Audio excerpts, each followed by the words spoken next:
Magandang hapon po sa inyong lahat. Isang mainit at malugod na pagbati po sa bawat isa sa inyo. Ako po ay magbibigay ng farewell message sa aking dalawang mabait at very sweet sisters na si Abigail and Ruth.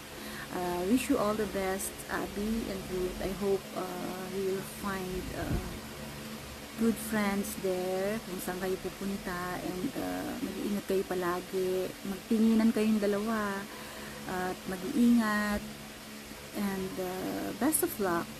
Nakakalungkot, but we all have our own final destinations kung saan tayo magpa-prosper, kung saan tayo magsasucceed, and I hope para sa ating pamilya lahat ay magagawa natin ang the best for our family. Good luck and see you soon bago kayo makaalis. Salamat!